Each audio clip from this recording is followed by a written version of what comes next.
Hello everybody, welcome to a comprehensive look at the 1.0 version of Dark Souls 3. After covering Elden Ring, Demon's Souls Remake, Bloodborne, and even Night Rain, this year we're going to cover all the Dark Souls games, starting out with Dark Souls 3, just in time for the 10-year anniversary of this game. Yes, it's really been 10 years. The goal of the video will be to show everything that's been changed between the very original print of the game versus what's in the current patched game now, what most people will experience these days. These videos exclude DLCs, as presumably those hadn't even begun production when the first discs of the base game were printed, so it's not content that's available in the 1.0 versions. If you're unaware, a 1.0 version of the game in today's context is a version of the game that was printed into the discs that were shipped to stores, and you can play this version by installing the disc straight into the console without downloading whatever online updates are available for the game, assuming it's not a later retail version of the game that has the DLC patches already in the disc. For instance, the Fire Fades edition might not have the true 1.0 version on there if the DLCs are installed. There was a day 1 patch at the release of Dark Souls 3, meaning even if you have played this game day 1, you may see some differences from that version in this video. However, this game is in a somewhat unique conundrum compared to most other modern games FromSoft has released. This game was released in Japan a few weeks before it did for the rest of the world, meaning that the earliest disc version theoretically might be the Japanese original release disc. I did actually acquire a Japanese version of the game, which is region free thankfully, so I was able to inspect that version with my North American PS5. But after going through both the Japanese and North American versions, I actually found that they seem to be the same version of the game when comparing the differences I found from the current patch, except for the text being in different languages obviously. So even though the Japanese version of the game did receive patches before the game officially released in the rest of the world, perhaps they printed all the versions in a similar time frame, using the same build. Extra Life has a handy timeline of the patches and the changes that came with it, and most of the early patches appear to be multiplayer related or the occasional bug fix, which mostly are irrelevant to us if they happen to be in different builds anyhow. I did try to Google some of the actual disc print numbers in order to see if I could find a print date online, as I have in the past, but I had no luck. Ultimately, I will mostly show the North American version for reading convenience, but do know that I checked the Japanese version too and used it to double check some things I had doubts about. As for resources I used outside of my own game knowledge, I did heavily use the Dark Souls Trilogy Compendium Future Press Guide as a cross-reference, especially when it comes to item locations via the maps they have, to make sure I don't miss little minute details of the level. Although it only denotes important items, ignoring a lot of consumable items, for instance. But I do remember the location of a lot of those by heart, from playing this game for an unnecessarily long time back in the day. When I'm showing footage of changes present in the 1.0 version that differ from what is currently available through updates, I will have a label saying 1.00 in the top right corner of the video. And when showing footage of the current patch, which would be 1.15, the last update Dark Souls 3 had, for PlayStation 4 anyway, there will be a current label in the top right corner as well. If I skip through something that you're wondering about, like a major boss or something, it just means I didn't find any differences, so I didn't mention it. You're welcome to comment about any particular thing you're curious about, of course. Alright, that should be all. Let's get into it. The first change is right in the title screen, as the options after you press any button to boot up the game are a little raised in the 1.0 version than they would be after launch. In the actual game, the leave prompt when you rest in the first bonfire is a little lower in the menu, before you can travel or anything like that.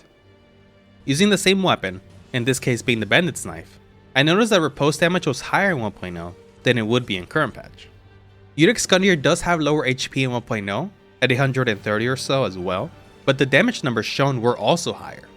With that in mind, it's likely that other bosses' health is tuned, but it's not something I particularly checked every time, just so you know.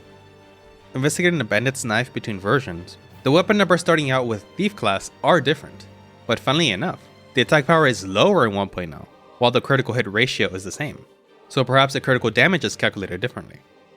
Urix also goes into second phase much later in the health bar than it does in current patch, making it much more likely to completely defeat them without having to deal with phase 2. The effect that happens when you light a bonfire pretty consistently has a more buggy effect than it does in later patches. In Firelink Shrine, the only thing I really noticed after talking to all the NPCs and checking all the items, etc., was that there was a subtle error in the Firekeeper's dialogue. Ashen One, bring me souls plucked from their vessels. which is fixed in current patch. Souls plucked from their vessels. This is pretty clearly a Demon Souls reference, as withdrawn from its vessel is a line that the Maiden in Black uses when chanting as you level. So perhaps they thought it was a little too on the nose and changed it, or maybe whoever wrote the translated dialogue is a fellow Demon Souls stan. It's important to note that the dialogue was likely written in Japanese first, then translated to English for the voice actors to perform, as even the Japanese version has the English voiceovers. So they might have simply tweaked the lines slightly before it got recorded with the voice actors, and the subtitle didn't get corrected until later. That said, they still keep this exact line in there as she levels in both versions, similar to the Maiden. Let these souls withdrawn from their vessels. So maybe they just got their wires crossed, or they didn't want to repeat the exact same line twice. Before leaving Firelink, I'll go ahead and talk about a few changes from Pickle P and Pumparump's trades. There's only 3 that I noticed. The first one is that dropping a normal firebomb gives you a Titanite chunk, as opposed to a large Titanite shard. Second one is dropping a black firebomb yields 3 Titanite chunks instead of a singular one. Pretty good deal. And the last one is dropping the large leather shield gives you 3 twinkling Titanite instead of 1. That last one seems particularly busted, especially since you can buy the shield from the start, getting you loads of twinkling early, but you can only trade it once, so even then it's not the worst balance breaking ever. Though I can't understand why it got tweaked later. I did a thorough check of the entire high wall of Lothric, and the only change I noticed is that the Vort can be staggered very easily after doing the lengthy charge, while breathing the frosty air out. At face value, this seems like it makes the fight easier, but if you are close enough to stagger it from this attack, you lose a lot of opportunity to punish Vort, especially if you have the gold mine resin applied. This is a change that I will bring up regularly when it becomes relevant, and that's that there are several images in the bonfire travel menu that are different in the 1.0 version than they would be later on. The first one that's evident is the Vort bonfire. For this particular comparison, the most standout difference in the image is that the tiles are much more neat and evenly placed, when the current patch image has differing elevations to act as steps and are much more weathered. That's not it, however, as some of the architecture on the sides was also changed, and not to mention the lighting and the angle the image was taken. If you'd like to see a bigger display of these images, this channel ripped the images straight from the 1.0 disk files and shows them at higher fidelity, along with adding a few notes on each of them. Apparently these 1.0 tiles are how they looked in the network test. In 1.0, there's a loading screen after you hit the raised banner prompt, only afterwards going into the cutscene for the Batwing demons, taking you to the Undead settlement, where in current patch, it goes straight into the cutscene with just the usual short black screens to transition in and out of the scene itself.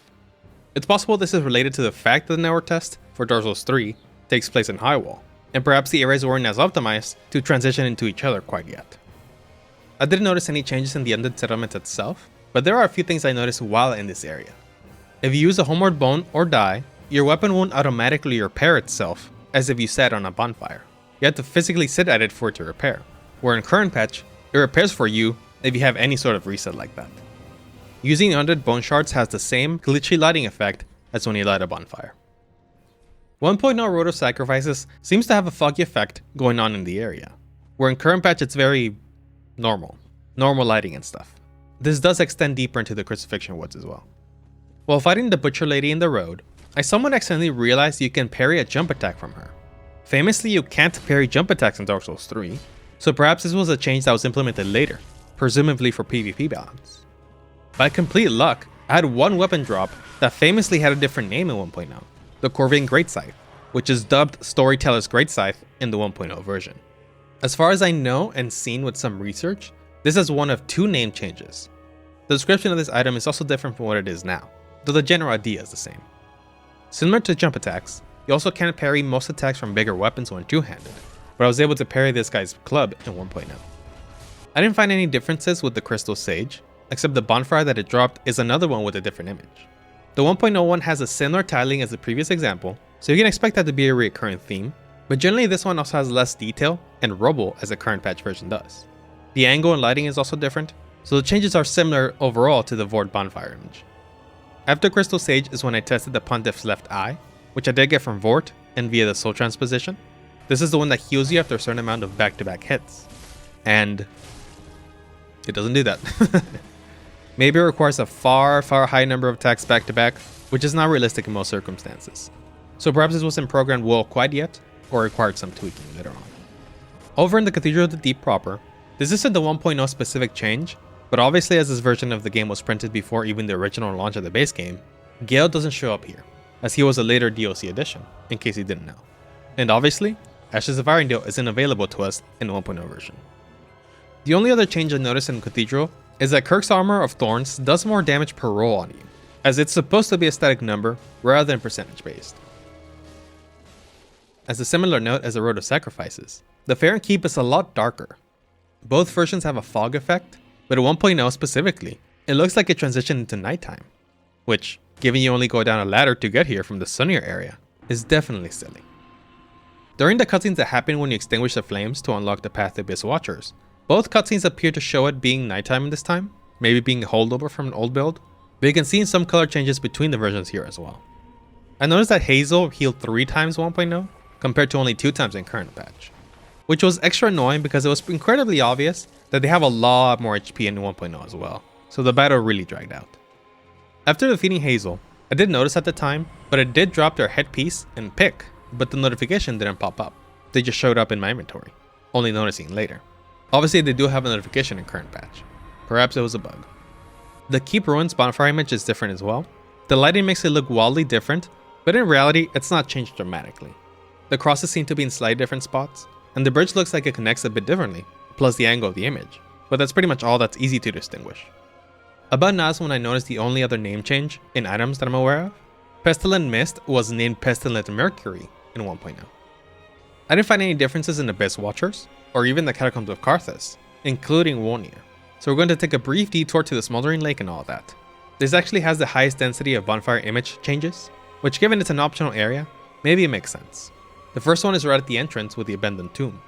The lighting is the biggest obvious change, making it appear more drastic once again. But the most interesting change is that there appears to be a lot of candle wax littered all over the walls, mostly unlit, which doesn't appear there in current patch. The ceiling also has a more uniform tiling, as opposed to the broken pillars.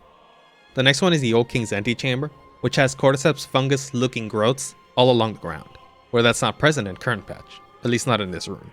The room also looks like it's laid out differently, but it might just be a different perspective.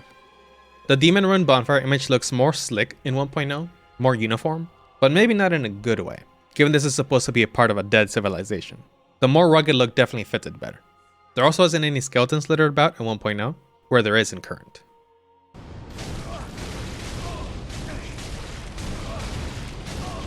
I fucking love this game. The old Demon King has some interesting AI quirks I noticed, compared to their current patch counterpart.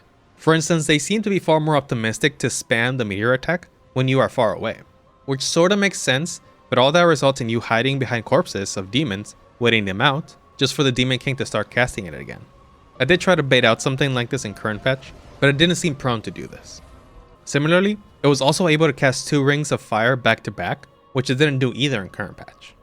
Both of these might be a coincidence. It's only hard to know unless you spend hours in here and look at the AI, especially the second one, but I think it's probable that they did tweak the AI at some point.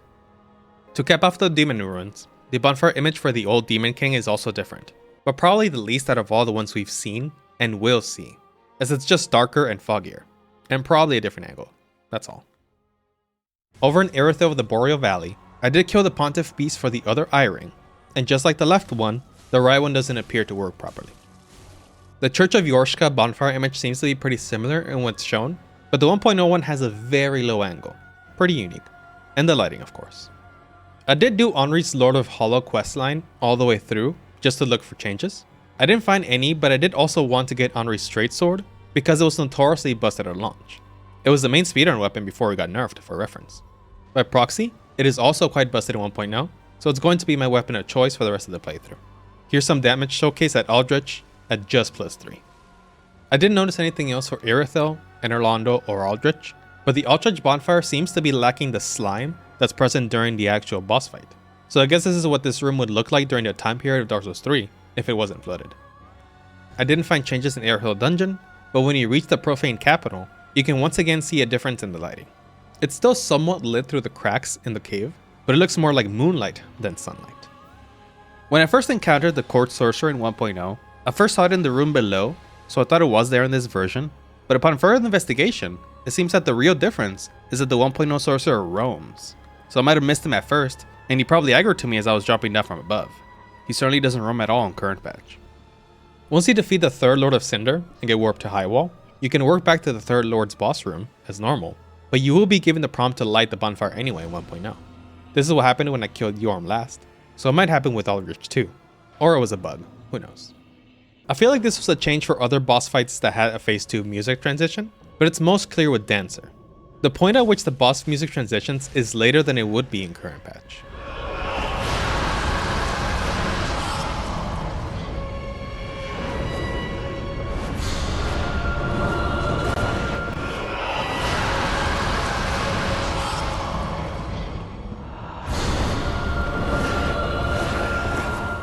So it takes a little longer for it to catch up.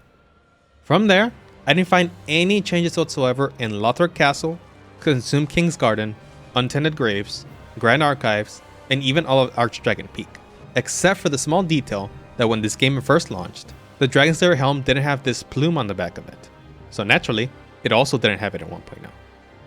The final change in the overworld was the Twin Prince's bonfire image, which is from a completely different angle and just generally seems a lot more clean compared to what's there in current patch, and the usual lighting differences, which in this case makes the room look more picturesque. After placing the lords in their thrones and warping to the Flameless Shrine, the bonfire image for this isn't nearly as dark as it is even in-game in 1.0, and the angle is a bit different too. When teleporting to the kiln proper, there's no fog effect to warp away in 1.0, so it looks more silly when you have a buff effect on you. Same as with Gale, there's no bonfire behind where you appear in the kiln of the first flame, as the Ring City also isn't available in the 1.0 version. For the final bonfire image you can find in-game, the steps up to the kiln look similar, but the lighting or texture colors have been changed dramatically, not to mention it lacks a lot of details. And for the last change, as I didn't find any changes with the Soul of Cinder, the credits just outright didn't play. I swear I didn't skip this. It's possible it's just a bug too, but that's definitely very noteworthy if not.